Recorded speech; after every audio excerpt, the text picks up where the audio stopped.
in a rare gathering of the notoriously solitary big cats.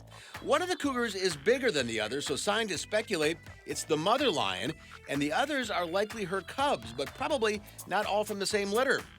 Mothers often chase off their cubs after a year, so seeing a family of them is quite uncommon. Every year, the Moscow Zoo collects hundreds of unsold fir trees and puts them in animal enclosures.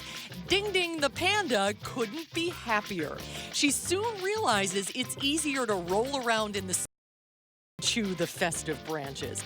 Pandas and snowfall. You can't beat it with a broken stick, or in this case, a broken tree. And that's this week's edition of the News Hounds. That's perfect for this weekend. That would be me. All right, be careful if you're heading out. Hope to see you back here on Monday. News 3 Now at 5 starts right now. Right now at 5, we have team coverage as the snow makes its way through south central Wisconsin. What you need to know before traveling and how much snow we can expect. Sexual abuse allegations against a former priest at the Diocese of Madison. We'll tell you what we know. Plus, the Dane County Sheriff speaking out about the homicide earlier this week in Blue Mounds, what he's saying about the investigation. From the Channel3000.com Alert Center, this is News 3 Now at 5. And thanks for staying with us. Heavy snow falling now throughout south central Wisconsin, and that is making for a slick commute home. We have team coverage of the winter weather that is happening right now with our meteorologists Dana Fulton and Chris Reese. Amanda Quintana and Gabriela Becerra are all keeping an eye on road conditions in the area. But let's get right to Dana, who is keeping a close eye on the snow. Dana? The snow moving in just in the last few hours, and almost immediately visibility dropping for much of the area. We'll dive right into our high-resolution Doppler. The main band of snow right now, just actually to the northeast corner of Dane County. That's where we're seeing the heaviest snowfall come down into Jefferson County as well, and just north of Janesville. But regardless, everyone's seeing snow and everyone's seeing slower roads currently. We do have winter weather advisories in effect for all of southern Wisconsin. The snow is just going to continue overnight. Those advisories in effect throughout Saturday, as it is going to take quite a bit to get this all cleaned up. Here's a look through the rest of your evening. So builds on in. Once we get closer to midnight, there is going to be the potential for some sleet and freezing rain to mix in, mainly south of Madison. It's not going to eat away much at our totals, though. Heading into Saturday morning around 6, 7 o'clock, the snow is still coming down. It's not really until noon that we're expecting the snowfall to taper on off. That snow, of course, coming down right now. We do want to take a live look. We have Chris out on the backyard patio currently with a little better check of our current conditions outside right now. Chris? Yeah, that's right, Dana. That snow continues to come down as we speak. Now, it has let up just a little bit compared to what it was like when it first began, but I still believe we're going to see multiple rounds of that heavy snow come as we go through time. And one of the things we have to be mindful of is the temperature. There's a magic temperature that really enhances the effectiveness of salt per se. That's 18. So when you're warmer than 18 degrees, that salt is able to work. We're in the mid-20s right now. Watch what happens as we move through the overnight hours. Those temperatures will actually be able to increase closer towards the freezing mark. Again, we do have that little risk for a wintry mix and a little bit of freezing rain and sleet. This is going to be the best chance for a lot of the road salt to truly be effective, because as temperatures begin to drop tomorrow night, whatever is on the roads that hasn't been gotten to yet,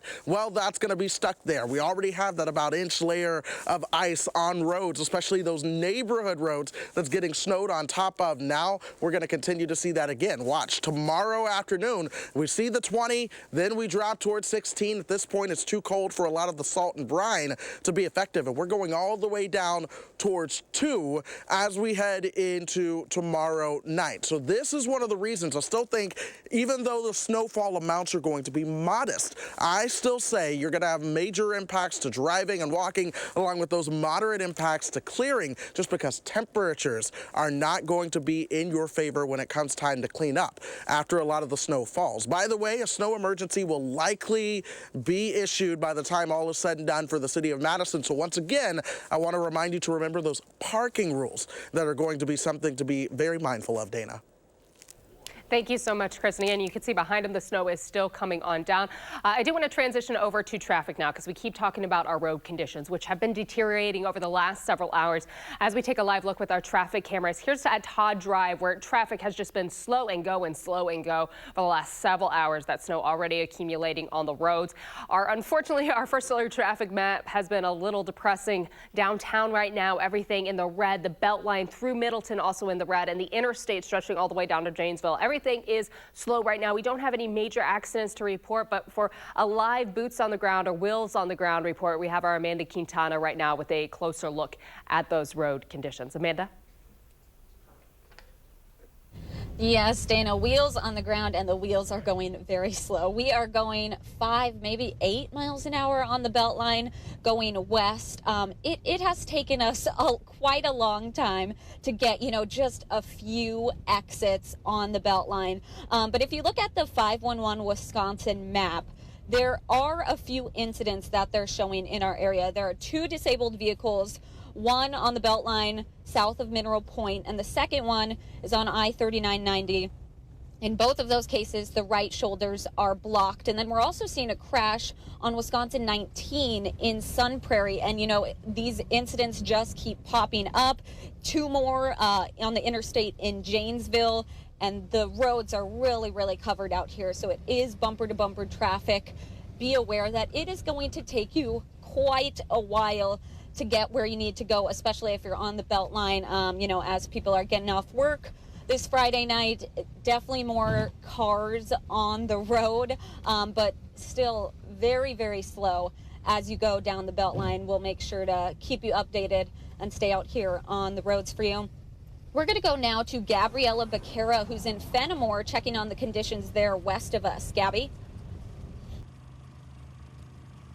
Amanda, I'm in downtown Fenimore, where the snow doesn't seem to be coming down quite as hard as it was an hour ago, but the road conditions are still pretty bad. Take a look. This is where 18 meets 61, and when we were driving here, visibility on 61 was poor and the roads were snow covered. Now, plows are getting out on the roads here in Grant County, but the winds are really starting to pick up. So again, if you are on the roads tonight, please use caution. We'll be back with another weather update on News 3 Now at 6. All right, Gabriella Becerra and Amanda Quintana reporting live for us. Thank you so much. And there are many cities and villages in southern Wisconsin that have already declared snow emergencies. Of course, that means that no parking is allowed on the streets for 24 hours. To see if your city has declared a snow emergency, head to our website, channel3000.com. The snow may make it a little complicated for students heading back to the UW campus this weekend. University residence halls on campus open for the spring semester tomorrow. Traffic is always busy on campus during move-in, and now cars will be competing with snow plows. It can take up to 16 hours to completely clear Madison roads, and if a snow emergency goes into effect for the city of Madison, that could make things even more complicated. Especially during move-in, alternate side parking restrictions will be enforced during a snow emergency so crews can clear residential streets. Not just the alternate side rules, which are important, but also the ones that are signed during the day, because we use those signed daytime parking restrictions to also do snow plowing in the winter so we can get that stuff back as well.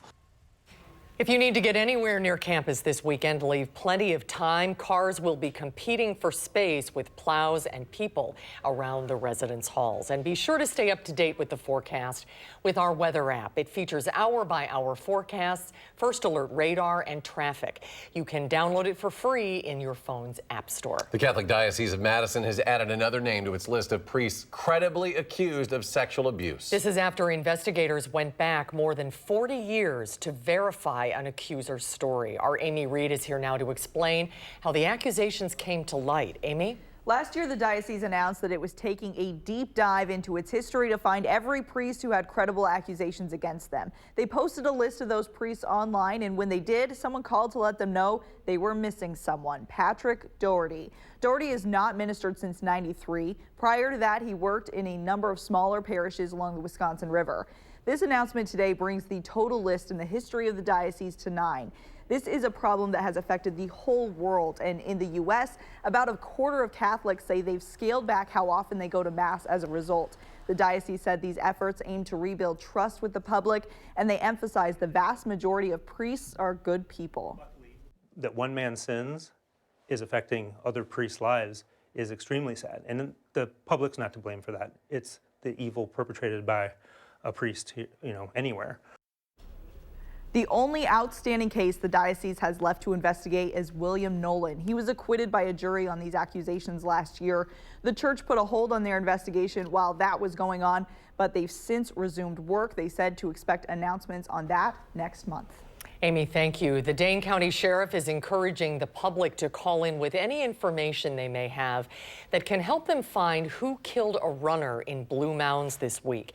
In a conversation today, Sheriff Dave Mahoney called it an extremely brutal homicide and very calculated. The sheriff's office reopened the road today where the victim's body was found on Wednesday. Sheriff Mahoney said he has a large number of detectives and support staff investigating leads, but he said they want any information they can get to continue ongoing efforts. He said he'd rather get the same tip 100 times than have someone not call. The victim has been identified as 26-year-old Nicholas Day. His family said he was an amazing father and a kind soul who would help anyone who needed.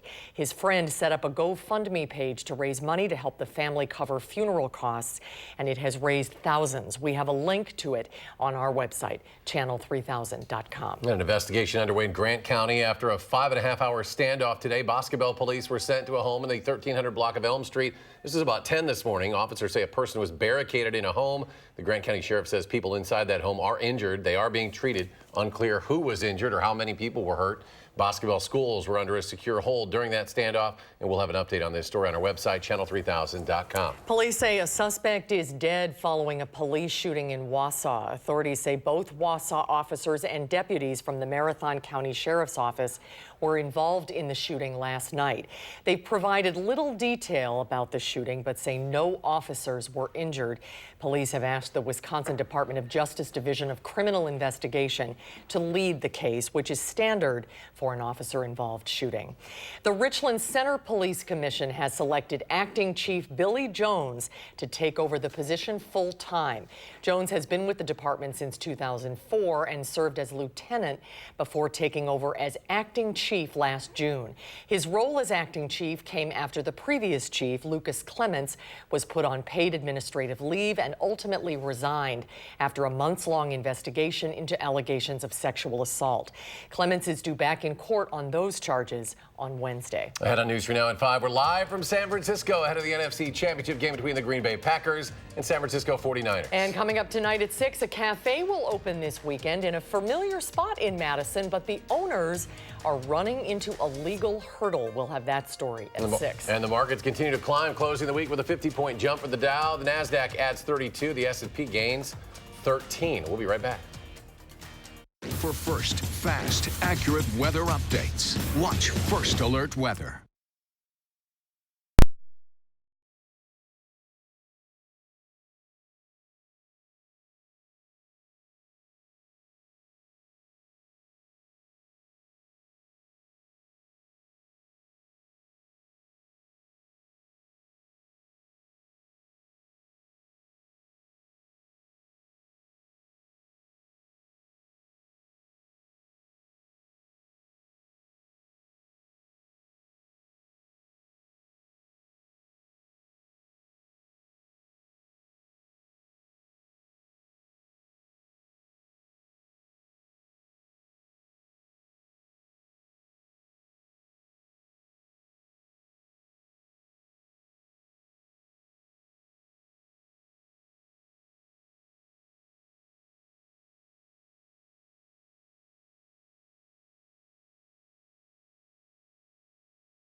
All right, we're about 48 hours away now from the NFC Championship game, of course, between the Packers and the 49ers. We have team coverage ahead of the big game in San Francisco with our Melissa Kim and Adam Duxter, who are in nice and warm looks California. a little better there, doesn't it? And let's start with Melissa. Hi, Melissa.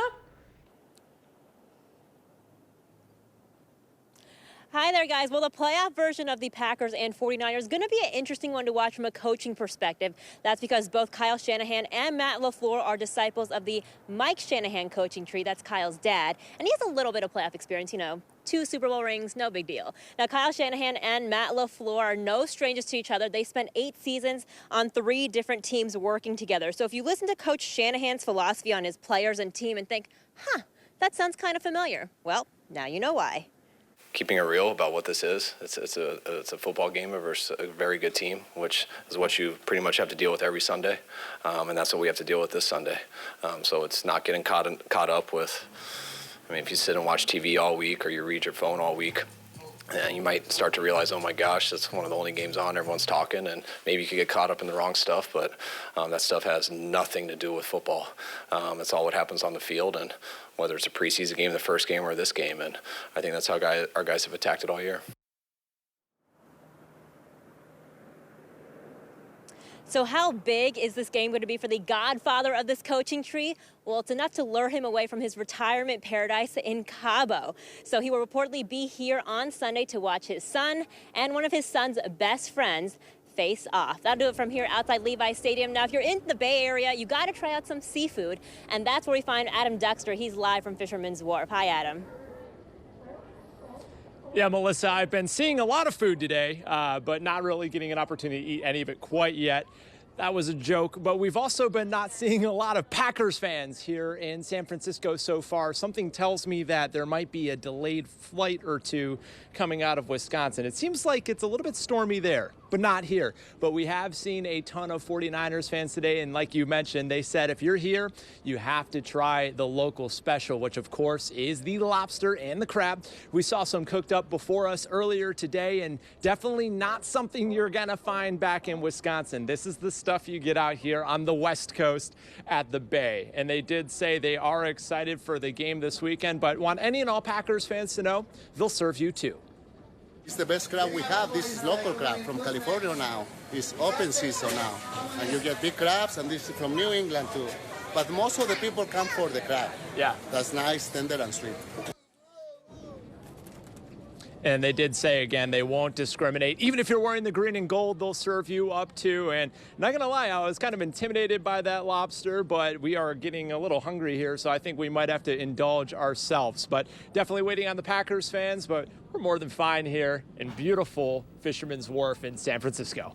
It's a lot better out there. Oh, and those Packer beautiful. fans, they are there. Packer fans are everywhere. Yes, so they you are. will find them eventually. Adam, thank you very much. Live in San Francisco. Have fun out there, Adam. And our Melissa Kim and Adam Duxter will be there all weekend long, covering the events leading up to the NFC Championship game between the 49ers and the Packers. All right, let's get a look at your first alert weather now. Dana keeping us up to date on what's happening out there, Dana. At this point, I know we've really been driving it home, but the roads are very messy outside. We're expecting this accumulating snow to continue for the next few hours.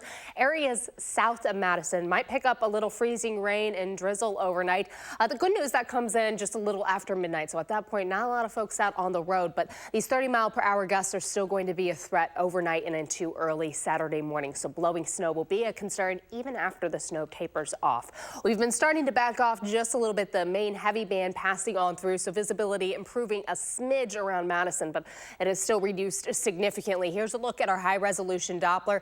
This is the area right now that we're seeing the heaviest snowfall right now, backing off to some flurries for parts of Iowa and Grant County, but most of Dane County and certainly most of Rock County dealing with heavier snowfall. That's starting to move into Jefferson County right now.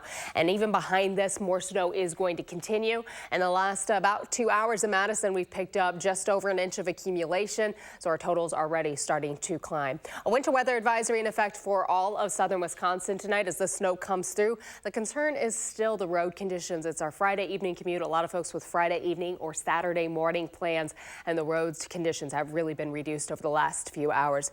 A strong breeze from the southeast as the snow passes overhead continues through 9-10 o'clock tonight, as you can see, and it's not until just after midnight that concern for some freezing drizzle starts to get close to the Wisconsin-Illinois state line. That's not going to eat away at our snow totals too much, but it is going to add a little crunchy layer in with the snow. It's going to make things a little messier on the roads towards Monroe, Beloit, and just south of Janesville. By the Saturday morning, though, 6-7 o'clock, we're talking about snow for most of southern Wisconsin, but a little warm air in the southeast corner might bring some rain towards the Milwaukee area. But for our area, we are still just talking about snow. Afternoon, so after 12 o'clock, the snow tapers off. We're mostly cloudy and very windy outside. Winds coming from the northwest. That's colder air rushing on in with those wind gusts close to 30 miles per hour possible. So a very windy day. Even when the snow's gone, it's going to take a little bit of time to get everything cleaned on up. Our skies stay mostly cloudy through the day, and heading into Sunday, we'll get a little bit of sunshine back. No more snow moving on in, but it's going to be very, very cold outside. So accumulation totals anywhere from 4 to 6 inches expected for areas north of Madison. Those higher amounts are really going to be north towards Green Bay and Black River Falls, anywhere from 6 to 7 inches, with a little more for some isolated areas. Closer to the state line, about 2 to 4 inches, just because the snow's taken a little longer to move on in, and they might have that mixed precipitation coming through just after midnight. Overnight temperatures are going to hold pretty steady. We're actually close to 25 right now. And by tomorrow morning, we're steadily warming up. We're going to hit 32 degrees pretty early in the day. That snow tapers off, and then the colder air ushers on in. We are expecting a drop in our temperatures during the afternoon. We have an alert day in the forecast for Saturday. Though the snow is tapering, the roads are still going to be messy. And then heading into Sunday, the cold air settles in. High temperatures in the afternoon will struggle to get to the double digits, and our wind chills are going to stay close to zero for afternoon highs. Overnight low temperatures fall below zero for Monday and Tuesday morning, with those wind chills closer to 15 or even 20 degrees below. So a very cold stretch to start off the work week, with our next chance for some light rain and snow developing for the second half of the week. I do want to take a quick look at our road conditions right now. Again, we've been seeing a lot of delays downtown and on the Beltline. Here's a look at the Beltline and Todd Drive. Eastbound is usually where we see delays. Westbound tends to be a little smoother at this time, but even the westbound side, a slow and go, almost parking lot, but we are getting a little bit of movement. Speeds down to the single digits, and downtown right now we're seeing some major delays. 12 delayed all the way through Middleton up towards Prairie du Sac and even through Baraboo. The Beltline is busy, and the interstate also a little busy right now. 39 starting to get congested the closer you get to Janesville, with that traffic merging on and off, and then things get a little better the closer to the state line you are. From Janesville to the Beltline, up to almost 40 minutes. From Sauk City to Middleton, about 20, and from Sun Prairie to downtown, almost double what we usually see at this time, about 34 minutes. That's a quick look at traffic. All right, Dana, thank you. Still ahead on News 3 Now at 5, the president expands his legal defense team ahead of his impeachment trial. We'll tell you who's on it after a short break.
After a ceremonial start, the impeachment trial of President Trump resumes Tuesday. Today, the president added new members to his impeachment defense team, including Kenneth Starr, the independent counsel in the investigation that led to President Clinton's impeachment. Former Florida Attorney General Pam Bondi and Alan Dershowitz, who was part of O.J. Simpson's dream team, will also argue on behalf of the president. Before opening arguments can begin, senators must still vote on the rules of the impeachment trial, and they are expected to debate whether or not witnesses should be heard. Right now, we're just asking for 4 witnesses who have unique information about the president holding back aid to a foreign country. The job is to respond to what we've been given in the case that was built by the House. A few Republicans have signaled they might be open to witnesses after hearing open arguments first. While it only takes a simple majority to set the rules, it would take a supermajority or 67 senators to remove the president from office. All right, stay with us. Dana will be back with a comprehensive final check of your forecast in just a moment.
So how much more of this snow do we still have to get through? We still have the rest of tonight. It's not going to taper off until Saturday morning, so these road conditions are not going to get any better. Here's a live look right now at the Beltline at Todd Drive. Both east and westbound are moving, but very, very slowly. Speeds down to the single digits right now. Visibility a smidge better than where we were an hour ago, but the snow just continuing on. The heavier snow is currently in parts of Rock and Jefferson County. We still have widespread snow throughout southern Wisconsin, and that's going to be the scene for tonight into Saturday morning. We do have an alert day for tonight due to the winter weather advisories extending throughout the area. The snow is going to continue. Visibility is still going to be reduced, and our wind is going to pick up as we head into tomorrow morning. Wind gusts up to 30 miles an hour, certainly possible even into the lower 30s for early on Saturday. So Saturday also an alert day, as we'll have snow early in the day, and then the cleanup is likely going to be an all-day event.